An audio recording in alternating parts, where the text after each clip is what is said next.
रोजी ने झुंझला कर कहा, अंधेरा हो गया है, इतनी सर्दी में कहाँ जाओगे, नया बनवा लेना। मेजर ने तल्ख लहजे में कहा, तुम समझती हो कि नया कार्ड बनवाना कोई आसान काम है? मुझे उसकी बाकायदा हेडक्वार्टर इतला देनी होगी, मुझे जुर्माना होगा, एक्सप्लेनेशन देनी होगी, मुझे अभी जाना पड़ेगा। रोजी और मैं उसे रोकते ही रह गए, मगर मेजर लंबा कोट पहनकर टॉर्च संभालता हुआ निकल गया। जितनी देर बाहर रहा, उसकी नकली बीवी रोजी मुझसे मेजर की जिद्दी तबीयत के खिलाफ बातें करती रही। इस असना में उसके टर्की स्टेक्स भी आ गए, साथ ही खाना भी लगा दिया गया। निस्फ घंटे बाद मेजर किशन वापस आया। वो सख्त नाउम्मीद था, कहने लगा, माय फुट नहीं मिला, सुबह देखेंगे। खैर, नो प्रॉब्लम, गुम हो गया है तो मैं क्या करूं? सुबह अगर ना मिला तो हेडक्वार्टर टेलीग्राम कर दूंगा। मैंने कहा, ये तो बहुत बुरी बात हो गई है। मेजर ने मुस्कुराते हुए कोट उतार कर कहा, फॉरगेट इट डॉक्टर, कोई मेरा आईडी कार्ड लेकर क्या करेगा? उस पर मेरी तस्वीर लगी है, यूनिट को इन्फॉर्म कर दूंगा और यहीं दूसरा कार्ड बनकर आ जाएगा। रोजी बोली, अब खाना शुरू करो, ठंडे हो रहे हैं तुम्हारे फेवरेट स्टेक्स। वो बोला, वंडरफुल डियर, सर्दी में ठिठुर रहा हूँ, एक ग्लास गरम गरम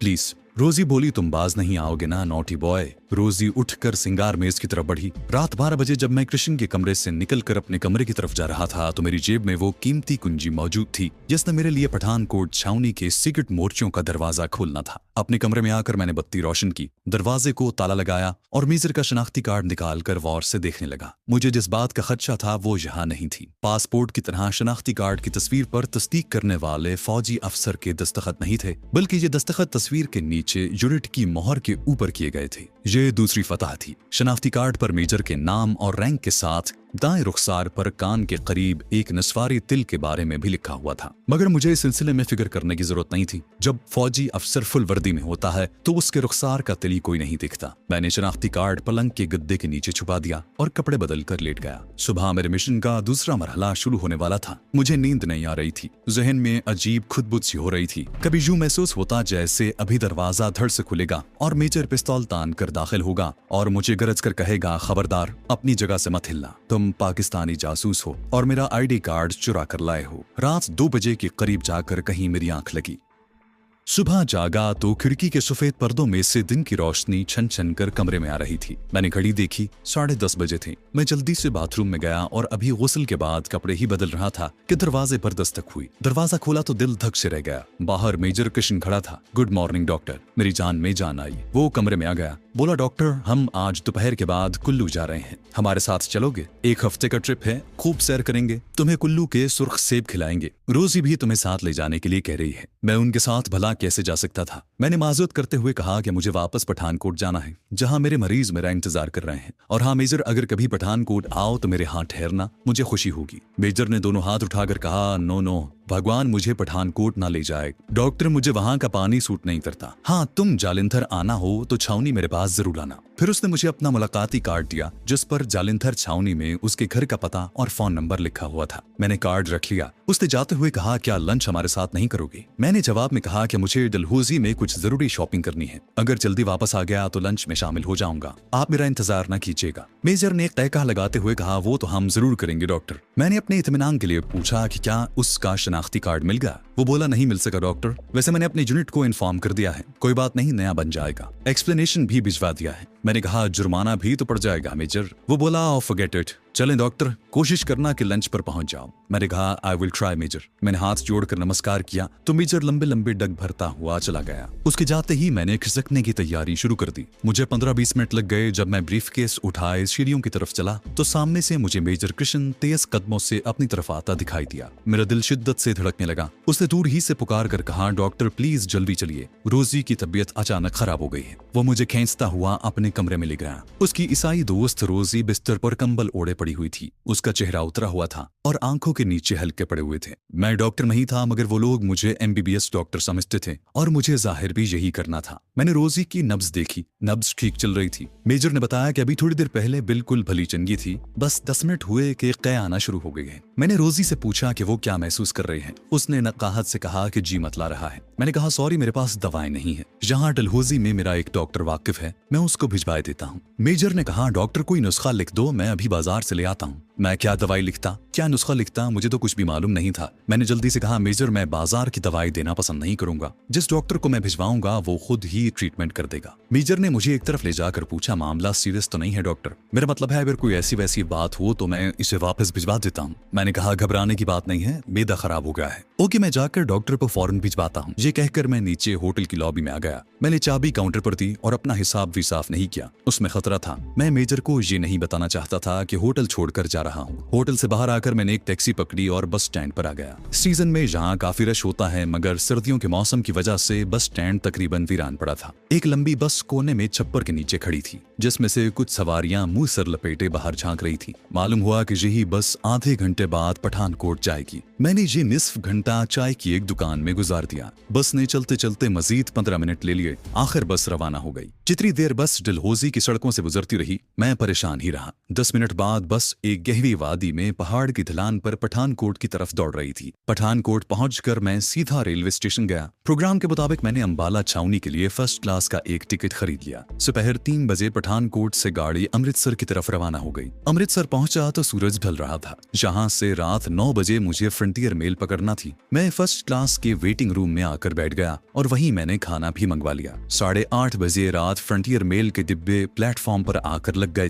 तो मैं डिब्बे में जाकर बैठ गया। 3-4 सवारियां पहले ही से बैठी हुई थी। उनमें 2 सिख मुसाफिर भी थे जो शक्ल और लिबास से कारोबारी आदमी लगते थे। गाड़ी चली तो एक सिख ने मुझसे बातें शुरू कर दी। सेकंड क्लास में भी बड़ा रश होता है। महाराज, मैं तो हमेशा फर्स्ट क्लास में सफर करता हूँ। आप कहाँ जा रहे हैं? मैंने उसे बताया कि मैं अंबाला जा रहा हूँ। उसने पूछा, वहाँ क्या काम करते हैं? आप तो पंजाबी लगते हैं। मैंने कहा, हाँ, मैं जालिंधर का रहने वाला हूँ। कारोबार के सिलसिले में अमृतसर आया था, अब अंबाला जा रहा हूँ। मैं प्लास्टिक गुड्स का कारोबार करता हूँ। ये कहकर मैंने सीट से टेक लगाकर आंखें बंद कर ली, जैसे मुझे नींद आ रही हो। फ्रंटियर मेल अमृतसर से निकलकर जालिंधर की तरफ पूरी रफ्तार से उड़ी जा रही थी। गाड़ी अंबाला पहुंची तो रात काफी गहरी हो चुकी थी। इस बात का मुझे ख्याल ही नहीं रहा था कि मुझे अंबाला के रेलवे स्टेशन पर आधी रात को नहीं पहुंचना चाहिए था। अंबाला छावनी भारत में जबरदस्त फौजी अहमियत की हामिल थी और जाहिर है कि रेलवे स्टेशन पर मिलिट्री इंटेलिजेंस, पुलिस और CID के दूसरे आदमी जरूर मौजूद होंगे। पहले मैंने सोचा कि ट्रेन में ही बैठा रहूं और आगे दिल्ली की तरफ निकल जाऊं और दूसरे दिन अंबाला लौट आऊं। फिर ये सोचकर ट्रेन से उतर आया कि मेरे पास ज्यादा वक्त नहीं है। मेजर कृष्ण किसी भी वक्त अपना इरादा बदलकर अपने यूनिट के ऑर्डर पर पठानकोट छावनी पहुंच सकता है। अंबाला शहर के रेलवे स्टेशन का प्लेटफॉर्म काफी कुशादा और बारौनक था। मुसाफिर ट्रेन से उतर रहे थे और चढ़ भी रहे थे। इसी भीड़ में ब्रीफकेस थामे मैं फर्स्ट क्लास के खाली वेटिंग रूम में आ गया। दीवार के साथ पुरानी तर्ज का दीवान पड़ा था। मैं उस पर दराज हो गया। फ्रंटियर मेल कुछ देर ठहरने के बाद रवाना हो गई। प्लेटफॉर्म पर आहिस्ता आहिस्ता शोर कम हो गया, फिर सन्नाटा छा गया। वेटिंग रूम का दरवाजा खुला और रेलवे का एक वर्दी पोश टिकट चेकर अंदर आ गया और बोला, श्रीमान जी, गाड़ी तो निकल गई। मैंने आंखें बंद कर रखी थी और ये जाहिर कर रहा था जैसे सो रहा हूँ। उसकी आवाज पर मैं हड़बड़ा कर उठा और बोला, क्या फ्रंटियर मेल निकल गई? उफ भगवान, इस नींद का बुरा हो। टिकट चेकर बोला, अब आपको सुबह 8 बजे वाली गाड़ी मिलेगी। कहाँ जा रहे थे आप? मैंने कहा, दिल्ली जा रहा था। मैं फिर ये हकीकत भूल गया था कि मेरी जेब में अमृतसर से अंबाला तक का फर्स्ट क्लास टिकट मौजूद है और दिल्ली जाने के लिए मैंने अंबाला शहर से फर्स्ट क्लास का कोई टिकट नहीं खरीदा था। मगर मैं अपने आप को शक के इम्कानात से बचाने के लिए ना तजुर्बाकारी की वजह से झूठ पर झूठ बोले जा रहा था। मैंने दिल में सोच लिया कि अगर टिकट चेकर को मालूम हो गया कि मेरे पास दिल्ली का टिकट नहीं है तो उसे यही कहूंगा कि जिस वक्त मैं वेटिंग रूम में आकर लेटा था उस वक्त टिकट घर बंद था। टिकट चेकर बाथरूम में गया था। कुछ देर बाद वो बाहर आया तो बोला, यहाँ सर्दी बहुत है, हमारे ऑफिस में आ जाएं, हमने वहाँ कोयलों की अंगीठी जला रखी है। मैंने कहा, शुक्रिया, मैं यहीं पड़ा रहूंगा। टिकट चेक कर चला गया तो मैं उठ बैठा। दिल ने कहा, यहाँ से निकल चलो, बाकी रात स्टेशन के आसपास किसी होटल में बसर करो। अभी अभी गाड़ी गई है, लोग यही समझेंगे कि तुम मुसाफिर हो और वक्त गुजारने आए हो। चुनाचे में वेटिंग रूम से बाहर प्लेटफॉर्म पर आ गया। अब एक मुसीबत सामने थी कि अगर वही टिकट चेकर गेट पर खड़ा होगा तो मेरा पठानकोट से अंबाले तक का टिकट जरूर देखेगा। मगर खुशकिस्मती से प्लेटफॉर्म के गेट पर कोई टिकट चेकर मौजूद नहीं था। मैं गेट से बाहर निकल गया। स्टेशन के सामने कई एक इमारतें थी जहां आधी रात के बाद भी रोशनियां हो रही थी। इनमें होटल भी थे और एक होटल के बाहर उषा होटल का नियॉन साइन लगा हुआ था। होटल के काउंटर पर एक हिंदू तिलक लगाए कंबल लपेटे कुर्सी पर उकड़ू बैठा हुआ था। शायद वो ट्रेन के बचे कुछ नीचे मुसाफिरों के इंतजार में था। मैंने इत्मीनान कर लिया कि उसके पास कोई आदमी नहीं है। मैंने उसे अपना नाम केदारनाथ सहगल बताया और एड्रेस अमृतसर का लिखवाया और कहा कि मैं अमृतसर में एक खद्दर का एजेंट हूँ और कारोबार के सिलसिले में अंबाला आया हूँ। जिस आदमी को मुझे स्टेशन पर लेने आना था वो नहीं आया। अब रात गुजार कर सुबह उसके घर जाऊंगा। इतनी रात गए उसे बेआराम नहीं करना चाहता। ये वजाहत मैंने अपनी तरफ से जरूरी समझी, मगर होटल वाले महाशय के चेहरे से जाहिर हुआ कि उसे इन बातों में कोई दिलचस्पी नहीं है। वो तो बस मुझसे कमरे का पेशगी किराया लेकर ही मुतमईन हो चुका था। मुझे एक छोटे से कमरे में पहुंचा दिया गया जहां पलंग पर एक मैला सा लिहाफ पड़ा हुआ था। मैंने दरवाजा अंदर से बंद किया और उन्हीं कपड़ों में लेट गया। मैंने खाना नहीं खाया था। भूख तो लग रही थी लेकिन मैं सो गया। सुबह 8 बजे आंख खुली। गुसल खाने में जाकर सख्त सर्दी में ताजा पानी से गुसल किया, शेव बनाई, फिर ऊपर ही डबल नाश्ता मंगवा लिया ताकि दोपहर को खाने की जरूरत महसूस न हो। फिर मैं ब्रीफकेस उठाए बाहर आ गया। स्टेशन के सामने सड़क पर काफी रौनक थी। धूप निकली हुई थी। मैंने एक साइकिल रिक्शा लिया और उसे अंबाला कैंट जाने को कहा। वहां मैं एक खास मकसद लेकर जा रहा था। भारत की एक मशहूर और बहुत बड़ी छावनी थी और जहां मुझे आसानी से भारतीय फौज के अफसरों की फुल वर्दी मिल सकती थी। छावनी के बड़े बाजार में ऐसी कई दुकानें थी जहां फौजी अफसरों के फूल, बटन, टोपियां और सिली सिलाई वर्दियां शोकेसों में नजर आ रही थी। मैं एक निस्बतन बड़ी दुकान में दाखिल हो गया। मैंने गर्दन अकड़ा रखी थी और एक फौजी अफसर के से अंदाज में वर्दियों और चमकीले फौजी निशानों का जायजा लेने लगा। एक दुबला पतला हिंदू लड़का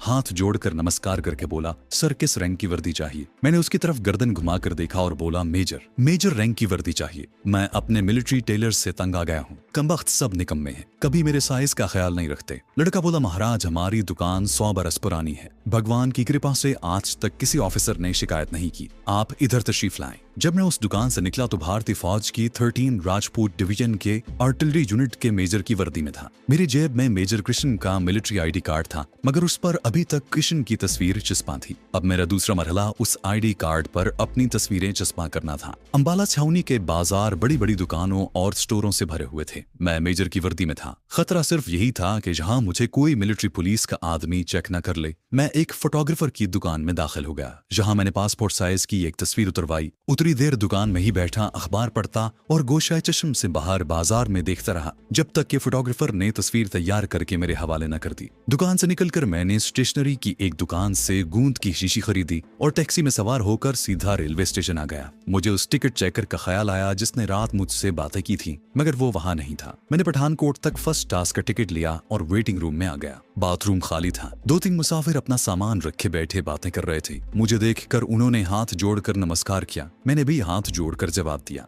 बाथरूम में दाखिल होकर अंदर से दरवाजा बंद कर लिया। ब्रीफकेस सिंगार मेज पर रखा। जेब से कृष्ण का शनाख्ती कार्ड निकालकर उसकी तस्वीर के टुकड़े टुकड़े करके गटर में बहा दिए। उसकी जगह अपनी तस्वीर गूंद से अच्छी तरह चिपकाई। शीशी ब्रीफकेस में रखी और आईडी कार्ड पर एक निगाह डाली। मैं भारतीय फौज के मेजर की फुल वर्दी में खूब सज रहा था। नीचे मेरा नाम मेजर कृष्ण लिखा था और कमांडिंग ऑफिसर के दस्तखत भी मौजूद थे। अब मेरा नाम केवल कृष्ण था, जिसके पठानकोट छावनी में ट्रांसफर के ऑर्डर आ चुके थे, मगर वो मेडिकल ग्राउंड पर छुट्टी लेकर डलहौजी में अपनी नकली बीवी के साथ अपनी सेहत बहाल कर रहा था। अब उसकी जगह मुझे पठानकोट छावनी जाकर चार्ज लेना था। खुद को मौत के मुंह में धक्का देने वाली बात थी, मगर मेरे मिशन की तकमील के रास्ते में तो जगह जगह मौत मुंह फाड़े खड़ी थी। मैं बाथरूम से निकल आया और एक आरामदेह कुर्सी पर बैठकर हिंदी अखबार पढ़ने लगा। मैं हिंदी पढ़ लिख सकता था। अखबार की खबरों से मालूम हुआ कि मशरकी पाकिस्तान में गड़बड़ और हुकूमत के खिलाफ मुजाहिरों में जबरदस्त इजाफा हो गया है और भारतीय अफवाज और हुकूमत गहरी तशवीश की नजर से सूरत हाल का जायजा ले रही है। इतने में दिल्ली से अमृतसर जाने वाली गाड़ी आ गई। दूसरे मुसाफिरों के साथ मैं भी वेटिंग रूम से निकलकर फर्स्ट क्लास के डिब्बे में दाखिल हो गया। डिब्बे में एक हिंदू फैमिली बैठी हुई थी। मोटी औरत और उसका काला भुजंगा उधेड़ उम्र का शौहर और एक बच्ची थी। मुझे देखकर लाला जी ने हाथ जोड़कर नमस्कार किया। मैंने जवाब दिया और कोने वाली सीट पर बैठकर खिड़की से बाहर झांकने लगा। प्लेटफॉर्म पर रिसाले, अखबार, किताबें बेचने वाला आ गया। मैंने उससे अंग्रेजी का एक रिसाला खरीदा और उसे खोलकर पढ़ने लगा, मगर मैं प्लेटफॉर्म का भी जायजा ले रहा था। बंद गेट के पास मिलिट्री पुलिस के 2 आदमी चाको चौबंद खड़े थे और हर आने जाने वाले को घूर रहे थे। खुदा खुदा करके गाड़ी चली तो मैंने सुख का सांस लिया। अमृतसर से मुझे पठानकोट के लिए गाड़ी बदलना थी। अमृतसर में एक खतरा भयानक मुंह खोले मेरा मुंतजिर था और वो खतरा स्मगलर करोंडिया का था। अगर इत्तेफाक से वो अमृतसर रेलवे स्टेशन पर मौजूद हुआ तो मुझे पहचान लेगा और अपनी गिरफ्तारी के खौफ से अगर मुझे पुलिस के हवाले न करे तब भी वो मुझे ब्लैकमेल करके अपने साथ चलने पर मजबूर कर सकता था। ट्रेन शोर मचाती छोटे छोटे स्टेशन छोड़ती अमृतसर की तरफ भागी चली जा रही थी। लाला जी मेरी बड़ी खिदमत कर रहे थे। कभी मिठाई पेश करते और कभी चाय। जंग का खौफ उन पर सवार था। बार बार मालूम करते कि कहीं पाकिस्तान हमला तो नहीं कर देगा। अमृतसर का स्टेशन आया तो उनसे जान छूटी। मैंने खिड़की से प्लेटफॉर्म पर नजर डाली। प्लेटफॉर्म पर मुसाफिरों का रश था। मैं उस भीड़ में फर्स्ट क्लास की इंतजार गाह में आकर बैठ गया और रिसाला खोलकर बज़ाहिर उसके मुताले में महव हो गया। उस वक्त पशेमानी के एक शदीद एहसास ने मुझे घेर लिया। मैंने महसूस किया कि पाकिस्तान से यहाँ आकर और एक हिंदू मेजर का रूप धार कर सख्त गलती की है। मैंने अपने आप को भयानक खतरों में डाल लिया है। किसी भी वक्त मेरा भांडा फूट सकता है और फिर भारतीय जेलों की अजियत का एक तवील और जानलेवा सिलसिला शुरू होगा। मैं मर भी नहीं सकूंगा और जिंदा लोगों में भी शुमार नहीं हो सकूंगा। एकदम से मेरे हाथ पैर ठंडे हो गए। दिल ने कहा फौरन जहां से भाग चलो, किसी होटल में जाकर वर्दी उतार फेंको और आम से कपड़े पहनो। करोंडिया स्मगलर के पास जाकर माफी मांगो, कोई मनगढ़ंत कहानी उसे सुनाओ, बाकी बचे हुए रुपए उसके हवाले कर दो और उसकी मदद से इंडिया का बॉर्डर क्रॉस करके अपने प्यारे वतन पहुंचकर इत्मीनान की जिंदगी बसर करो। ये इतना ताकतवर एहसास था कि मैं रिसाला एक तरफ रख कर उठ खड़ा हुआ, सीधा बाथरूम में गया।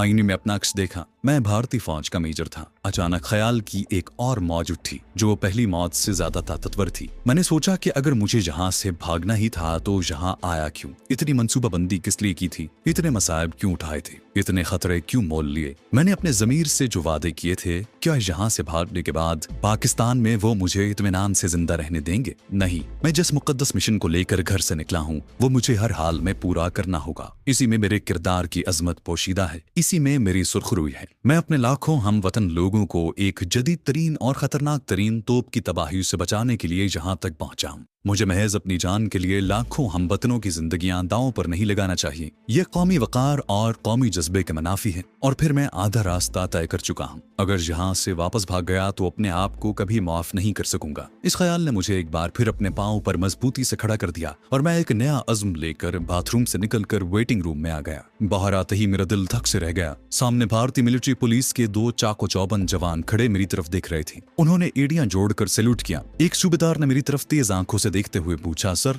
आपकी यूनिट कौन सी है और आप कहां जा रहे हैं? मैंने अपने आप को हर खतरे का मुकाबला करने के लिए तैयार कर लिया था। इसमें कोई शक नहीं कि मेरे सामने एक अजीम मकसद था, लेकिन इस पुरखतर मिशन में मुझे अपनी हुकूमत या फौज की जरा सी भी मदद हासिल नहीं थी और मैं रजाकाराना तौर पर अकेला ही इतनी बड़ी मुहिम पर निकल आया था। मैंने एक फौजी अफसर की शान के साथ चेहरा उठाकर उनकी तरफ देखा, हाथ के इशारे से उनके सैल्यूट का जवाब दिया और उनके करीब पहुंच गया। मैं 13वीं राजपूत आर्टिलरी रेजिमेंट का मेजर केवल कृष्ण हूँ। ये कहकर मैंने एक शान बेनियाजी से बटवा निकाला और मिलिट्री का शनाख्ती कार्ड निकालकर एक के हाथ में थमाते हुए अपनी कुर्सी पर आकर अखबार पढ़ने लगा। दोनों जवान मेरे करीब आए, मेरा आईडी कार्ड बड़े अदब से मुझे वापस किया और दोबारा सैल्यूट करके दरवाजे की तरफ मुड़े तो मैंने उन्हें आवाज दी, जवान इधर आओ। वो पलटकर मेरे पास आए। मैंने अखबार एक तरफ रखते हुए कहा, मैं पहली बार जालिंधर छावनी से ट्रांसफर होकर पठानकोट कैंट जा रहा हूँ, क्या तुम भी पठानकोट जा रहे हो? वो बोले, सर मैंने 4 महीने उधर ड्यूटी दी है। कैप्टन वर्मा हमारे जीओसी थे, मुझे जांगली कहा करते थे। सर बड़ी नंबर 1 छावनी है। एक सिपाही बोला, सर चाय लाऊं आपके लिए?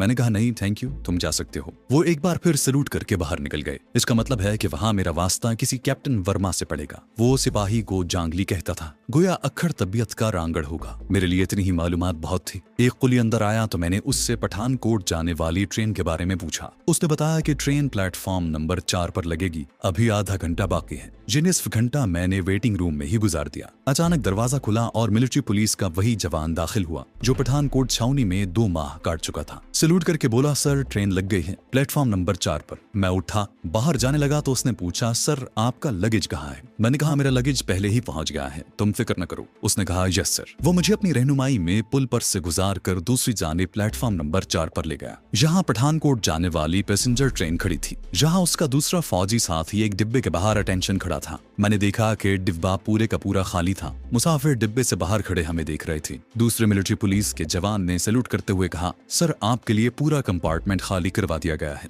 मैंने हाथ के इशारे से उनका शुक्रिया अदा किया और डिब्बे में जाकर खिड़की के पास बैठ गया। फिर मैंने जेब से बटवा निकाल कर खोला, 100 रुपए का एक नोट अपनी मुट्ठी में दबाया। दोनों जवान मेरी कार्रवाई को दिलचस्पी से देख रहे थे। मैंने हाथ मिलाते हुए एक जवान के हाथ में नोट थमा दिया। वो खुश होकर बोला, थैंक यू सर। वो मुझे सैल्यूट करके दूसरे मुसाफिरों को वहां से इधर उधर हटाते हुए चले गए। मैं उठकर बाथरूम में घुस गया। फौजी टोपी उतार कर बाल संवारे, गहरी सब्ज रंग की गन टाई की नॉट दुरुस्त की, वर्दी पर रुमाल फेरा और सर पर टोपी जमाकर धुंधले आईने में चेहरा देखता, फिर मुस्कुराता हुआ बाहर आ गया। पैसेंजर ट्रेन अपनी जगह जमी हुई थी। खुदा खुदा करके कुफर टूटा। गार्ड ने सीटी बजाई, इंजन ने विसल दी और गाड़ी प्लेटफॉर्म से आगे को खिसकी। मैंने इत्मीनान का सांस लिया। गाड़ी शरीफपुरे वाले फाटक से आगे निकलकर बाएं जाने वाले अमरूदों के बागों के साथ साथ जा रही थी। उस वक्त तक दिल्ली कलकत्ता मेन लाइन भी साथ थी। आगे जाकर ट्रेन मेन लाइन से अलग होकर बाएं तरफ बटाला पठानकोट जाने वाली लाइन पर आ गई। ये वही रेलवे लाइन थी जिस पर मैंने आधी रात के बाद बटाला तक पैदल सफर किया था।